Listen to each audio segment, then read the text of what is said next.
perhaps in the UK. So good morning if you're joining from the UK, and good evening if you're joining from Australia.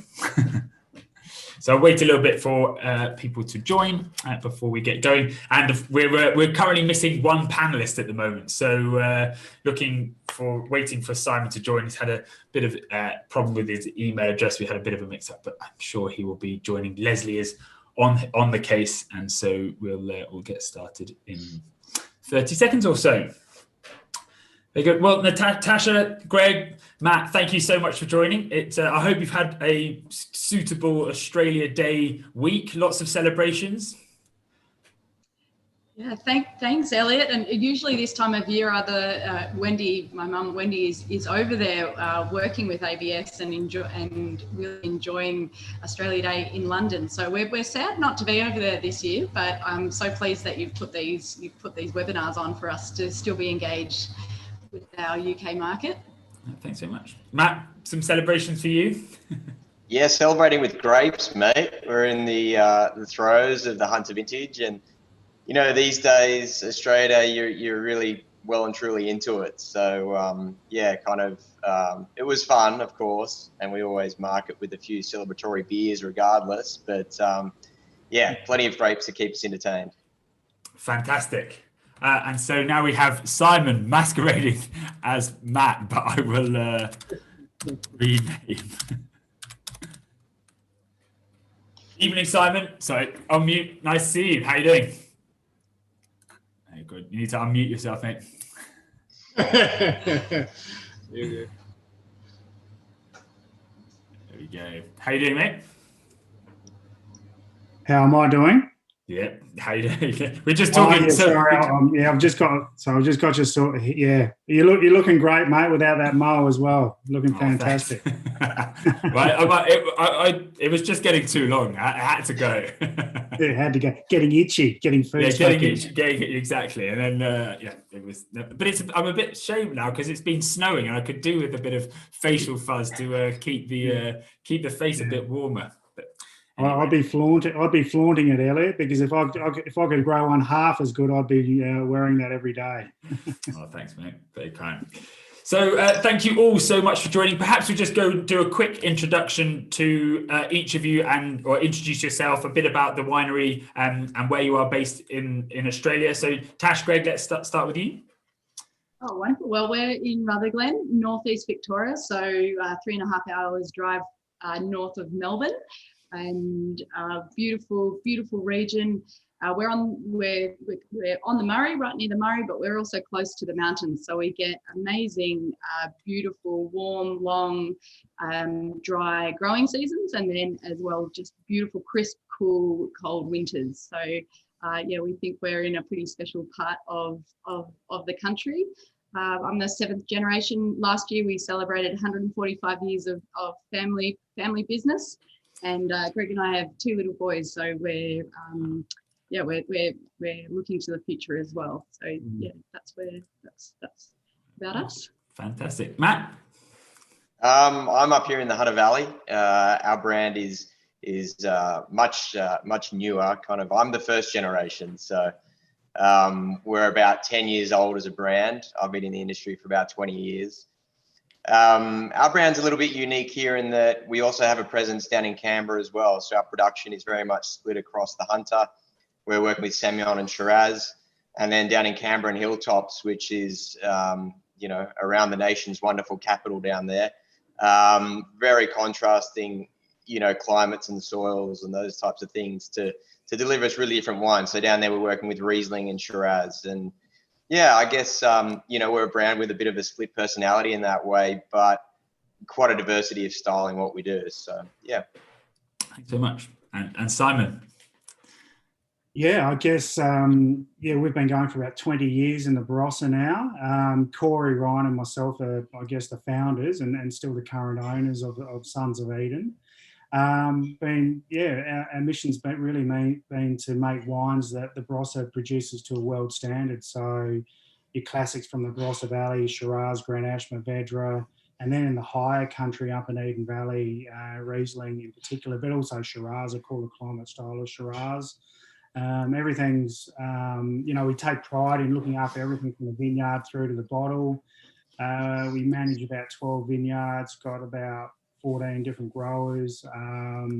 Everything's small batch made, kept separate all the way through to final blending. So control is important, but also hands-off winemaking as well. We like to let the vineyards do the talking to a fair degree. Brilliant. Well, thank you all so much for joining. And as you're saying, it's a shame that we can't do this in person, but actually it's quite a lot greener for the planet. We're all sitting in our offices or at home or in the winery, and we can all have this conversation, and it's just become acceptable to have this conversation rather than doing it in person. But so let's fast forward a year ago, and we were in the UK, we're sitting watching forest fires decimate huge parts of Australia. And of course, these fires weren't just caused by the spark that ignited them.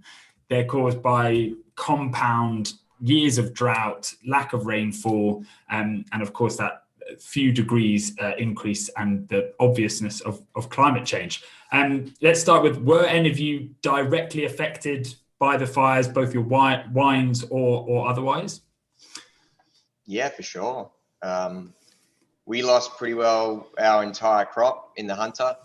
We got 2 parcels out of it, some Semion and some Shiraz, and then the entire Hilltops and Canberra vintage. So yeah, it was pretty devastating in that way. And, the ordeal started in November with the fires up here in the north, and, we're kind of optimistic at that stage. And then it turned a little bit desperate as we got closer to Christmas time. And I thought, this business plan is going to play out nicely, because even if we lose the Hunter, we're still going to have down south. But, you just couldn't imagine a year where so much of the state was just wiped out. So, yeah, it was really difficult. Simon, Tash, did that hit you guys as well? Yeah. Oh, sorry, me or yeah. Sorry, go on, Simon. Yeah. You go. I'll be brief, because it didn't really affect us too much. The Adelaide Hills did get going. There was a nasty fire there. But the Barossa sits a little bit north of there, and fortunately we escaped the fire, number 1, and smoke taint as well, number 2, luckily. Interestingly though, the hills is only about, Adelaide Hills is only about 50 kilometres away, if that. And we had a lot of birds come up to the Barossa. So what little crop we did have is we had a really poor set as well. The birds, I think, got half of that as well. So we were affected indirectly, but my heart really goes out to those that got directly affected, like Matt, for instance. So, so we've got a bit of a better story, I guess. I'll hand it over. Yeah, we likewise with Matt, we lost our crop as well, being so close to the bush. We were, the only things we were able to pick were some early picked whites, and I think just really devastating to see the impact on communities all around Australia. It was amazing to see everyone in that situation. So but as you said, Elliot, it wasn't really just the fires, it was everything before that. It was this long and sustained drought. So I think I think there's a lot to learn from it. And I know the AWRI in Australia is really putting so much effort and so much time to help support winemakers going into the future, because it won't be going away. So I think adaptation really is key for us to be thinking about our sites and how we make wine in those years, or what happens if we can't make wine. Yeah.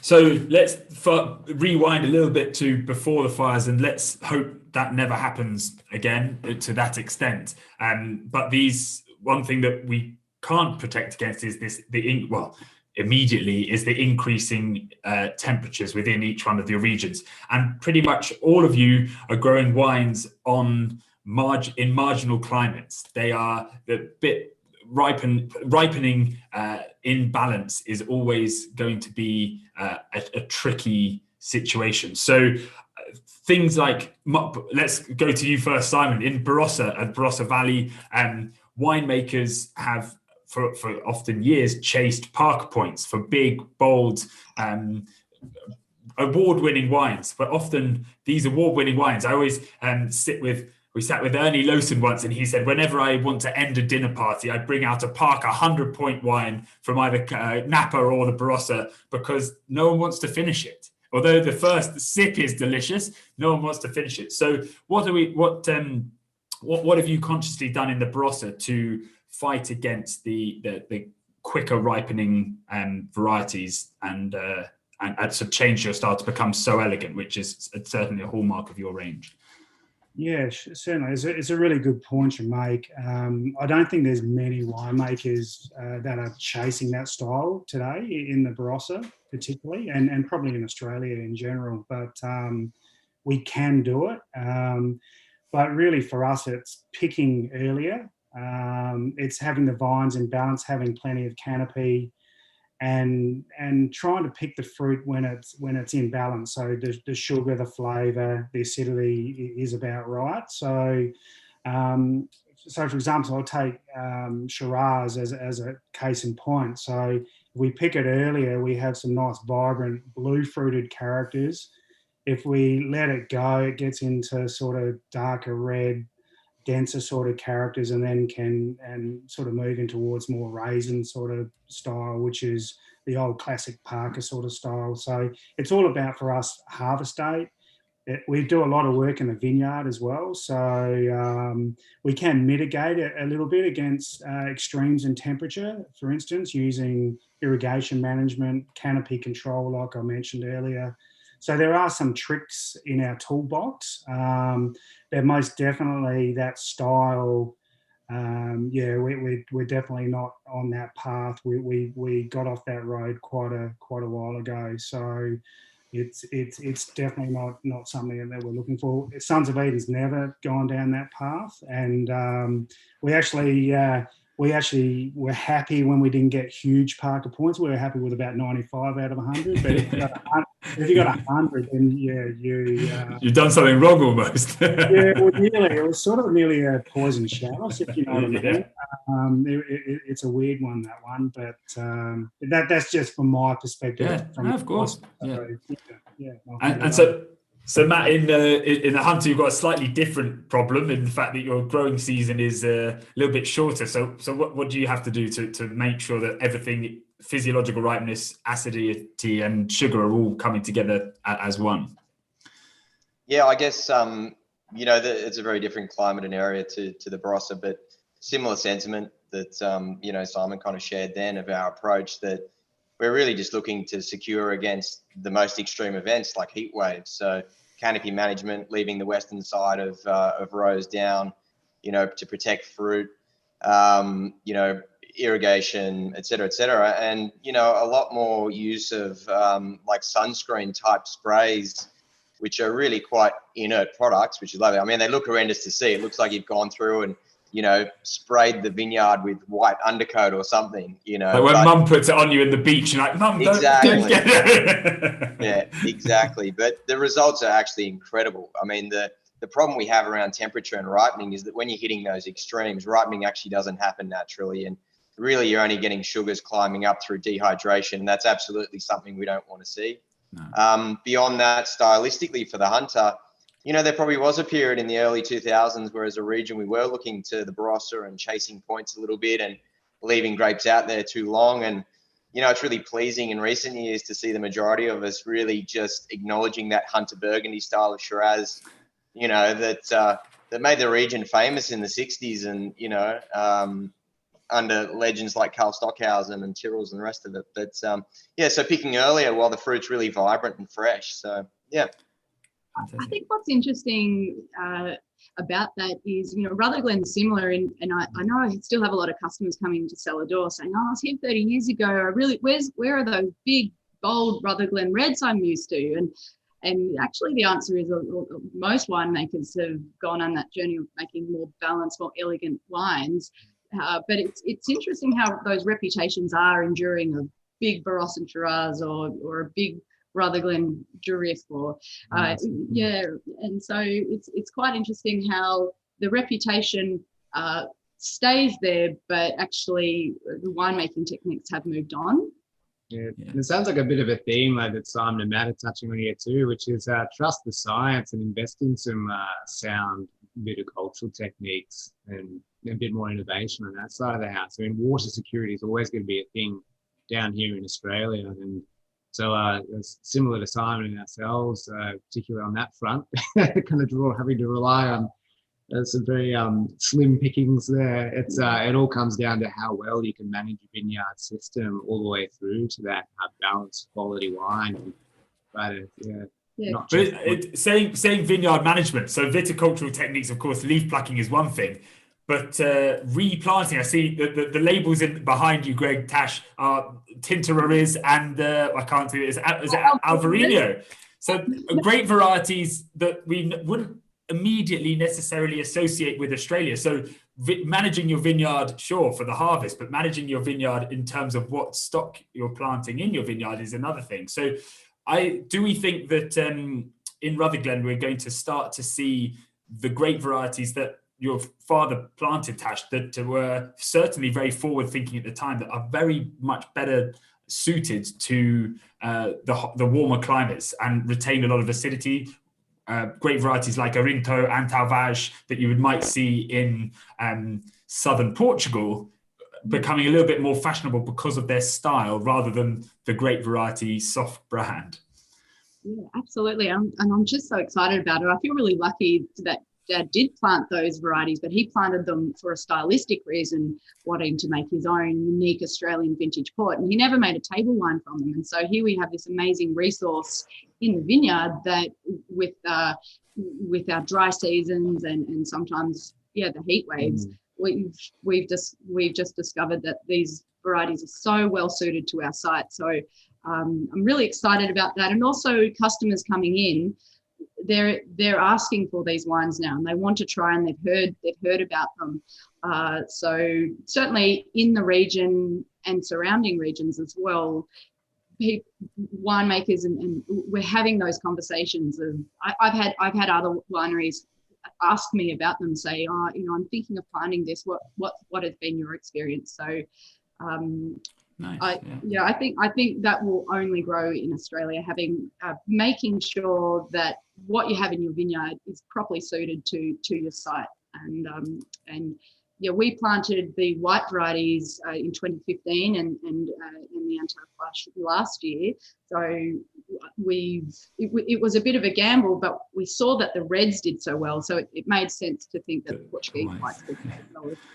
Lots of talk about the old world has had 2,000 or 3,000 years of iterative process or iterative vintages to plant the correct grape variety, whereas Australia perhaps only has 150 years of those iterations. So talking about the association of a grape variety with a region, if we think about regions in France and let's target Champagne, as of course Champagne we know has Chardonnay, Pinot Noir, Pinot Meunier planted. At some point, perhaps these grape varieties will not be best suited to the Champagne region, but being Champagne, they might be permissible to add a grape variety that is permissible and therefore still known as Champagne, and the brand image doesn't change because consumers might not know that the new permissible variety is there. Whereas Hunter Semion, Barossa Shiraz is such an iconic wine style. Do you think that the regional brands, if we have to move away from Semion or Hunter Shiraz as well, or Barossa Shiraz, do we think that how are we going to retain the identity of Barossa and Hunter in that respect? And Rutherglen Muscat. And Rutherglen Muscat, of course, but I think Muscat is and the process in which Muscat is made and grown is slightly in less danger of becoming. In fact, it could be beneficial. In fact, to keep warming for a little bit more. But Barossa Shiraz. Let's start with you, Simon. Do you think if, for example, want to need to start planting Alicante Bouchette or something like this that it deals with the heat so well, it doesn't have the ring to it, but could we retain the Barossa identity? Yeah, it's a really, really interesting sort of concept. From my perspective, I look at the Barossa. I think one of the great things about the Barossa is its climatic diversity. And, you know, the western northern part of the Barossa Valley is quite warm. It's sort of, you know, akin to the southern Rhone Valley. But then you go up to the higher parts of Eden Valley, which is still Barossa, and it's actually too cold to ripen Shiraz in an average year. So we've got this great spread of climatic diversity. And I think it's more about site selection, similar to what Matt was saying as well, row orientation as well. Instead of planting north-south, where you get the western sun hitting the western flank of the vineyard, you plant east-west. So I think there's still room to move within what's happening. I think to change, you know, wholesale what we're planting and what we're doing would be a knee-jerk reaction. That's just my view. Other people would disagree, but I just think within the Barossa, we've just got so much diversity of climate that it'll always be a home for Shiraz. But saying that, there have been some other sort of little gems that are slowly rising, like Grenache. We have had a lot of Grenache, obviously, through its history within the Barossa.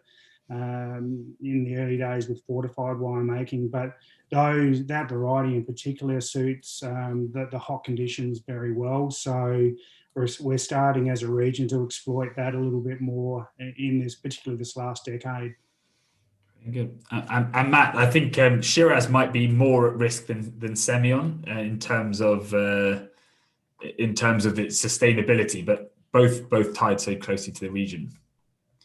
Yeah, absolutely. And I think, you know, Shiraz, we've always contended a little bit, you know, in light of, I guess, once the cyclones start building up north and, you know, with future climate forecasts kind of predicting that happens with greater frequency and greater intensity, we certainly, you know, feel as though those late season rains could wreak a bit of havoc, you know, more frequently.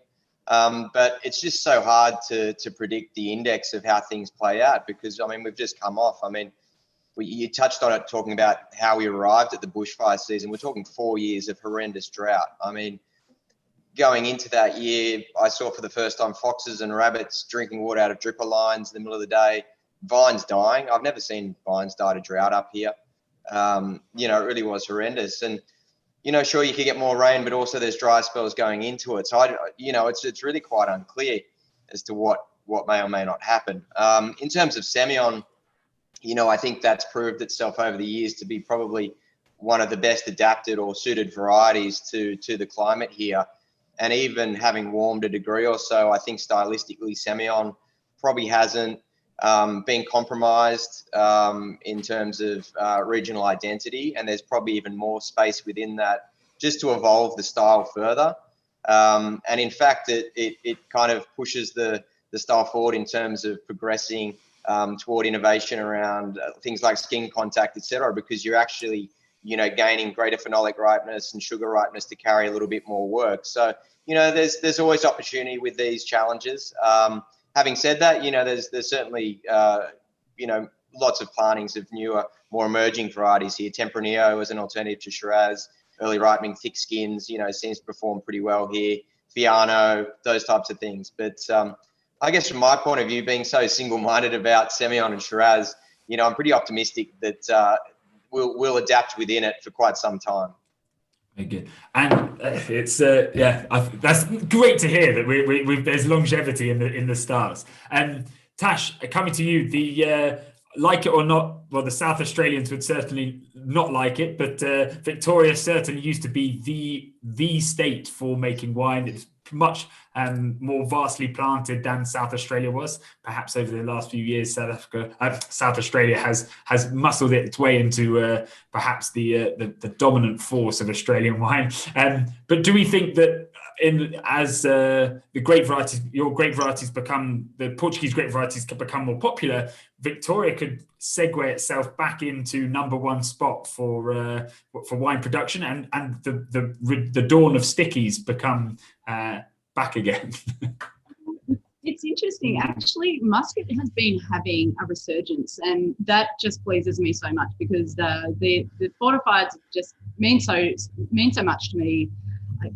I guess because of the family connection. And the way I think about it is, well, if people keep buying it, it means that we can keep making them. So Muscat in particular has had a bit of resurgence. And when we're talking fortified, it is such a minuscule percentage of the Australian wine industry. So it's like 0.1% or something crazy. So it is a niche product.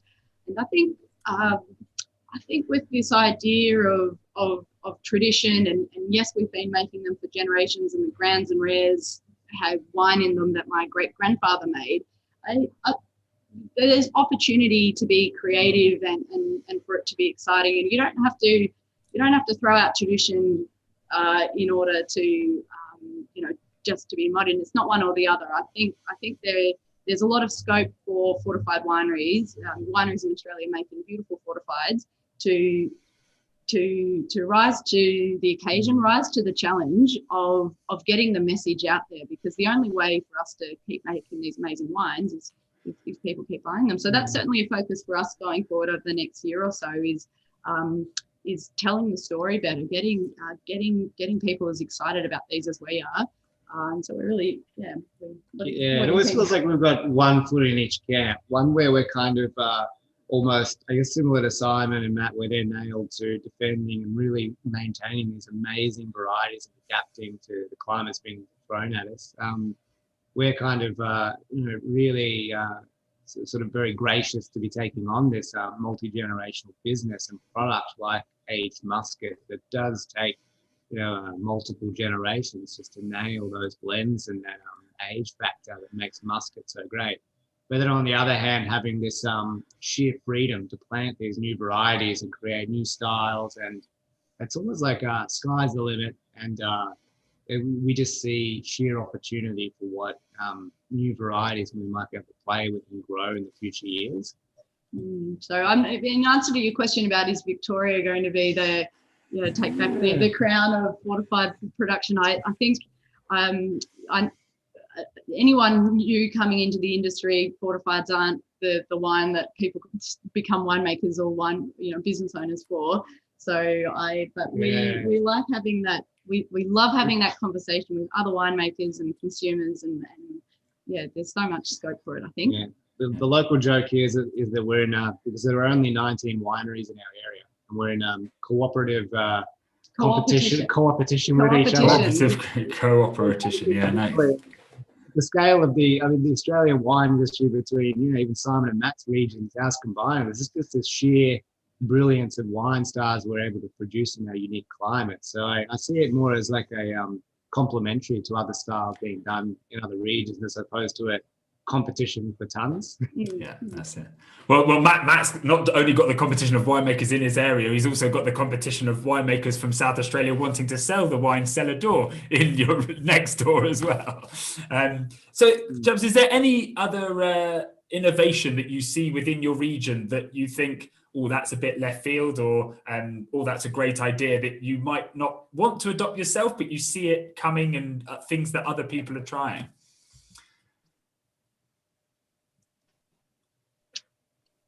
Simon, unmute yourself. You're teeing yourself up there. That's a really good question. We're seeing quite a bit of innovation work with respect to with the winemaking.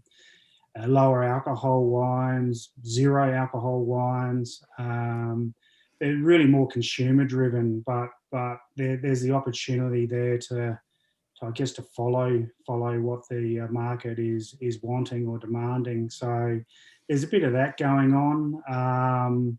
But really, the Barossa is a very traditional place, and people are really probably very much stuck in their ways. So I can't see anything, dramatic happening in the near future anyway. Well, that's an interesting one about low alcohol, though, because that is very much a market demand. I don't think there's any demand for low alcohol wines within the wine trade, apart from the market the market demands it. Matt, you must also see quite a lot of, talking about market demand, being closest to one of the biggest markets just a couple of hours away from Sydney, you must see market demand change quite a lot. So are there cellar doors in the Hunter that are innovating with other styles of wines that pandering to the market, let's say? Yeah, I mean, you can bend to the market or kind of look at what they're asking and then channel your communications and what you do to kind of, answer those questions. But certainly, I think, the market in Sydney is quite sophisticated, as it would be in London. And I think there's similar trends. So, a move to people are really interested in organic, sustainable viticulture, minimal intervention, vegan-friendly wines. I mean, these kind of things are very much becoming the expected norm in certain price points and, particularly in on-premise situations. So I like to think, these trends, we do take notice. We don't kind of write them off as, it's just a fad or whatever. And, I think natural wine, the orange wine movement really played its role in actually shifting a lot of the mindset in the Australian wine industry. Whether or not you like much of what was produced, it doesn't actually matter. It's the philosophy behind it. And we're embracing that very much in the winery. And if nothing else, it stops you to kind of look at everything you've done for so many years, because I think in this industry, you can quickly fall into that habit of it worked once or it worked for generations, so you keep doing it. And at least now with, the constant flux in change and disruption, there's lots of opportunity to step back and go, hang on, why is it we do everything that we do? And, our results have been that the more layers of winemaking we pull back and the more intuitively we work in the vineyard, biological farming, et cetera, the better the results are. So it's, it's really encouraging that way. And then you get the flow-on effect of actually reaching further into the market because more people identifying with what you do. So, yeah, I think, all the trends are really encouraging. And obviously, as I said before, there are quite a few new emerging varieties here, but I see much more exciting innovation within the varieties that we work with already. Well, thanks so much, Matt. That is, I think you've just summarised up our full conversation in a fantastic way. So thank you very much. You've taken that job off my hands because that was very eloquently put. Thank you so much. So before we end, I am just going to put out to the attendees to see if you have any questions that you want to ask Tash, Greg, Matt, or Simon. So please do let us know. And if not, thank you so much all for joining. It's been an absolute pleasure talking to you as always. I'll wait a little bit for them to join, but if there's anything else you wanted to add while we're waiting for questions, please do feel free. I just totally connect with what you said, Matt, and I think we're that perfect example of being a 145-year-old winery in a very old wine region of Australia. And it is too easy to say, oh, well, that's the way we've always done it. Well, we'll just keep doing it this way. But gone are the days when you make wine and you expect customers to buy it. The model is flipped. You've got to make wine that customers want to enjoy and want to buy. So I agree with you. I think how exciting is it that the Australian wine industry is producing an amazing range of wine, and all the way from orange natural wines to some of those more traditional styles, which there is still a market for that. And you're right, you don't have to love it. You don't have to love every single style. And I know when that no alcohol and low alcohol trend was really being spoken a lot about in the industry, and I once again scoffed. I was like, what does that mean? What is wine without alcohol? But the discussion was, well, we take it seriously, take every trend seriously, because you have to these days, and have fun whilst doing that. Brilliant. Guys, thank you so much. As there's no questions, I think we've just obviously covered everything completely exhaustively. We've covered all the topics, but so thank you so much, and have a great rest of your evening and the end of your week, and we'll chat soon, I hope. Thanks, Elliot. Thank you for having me.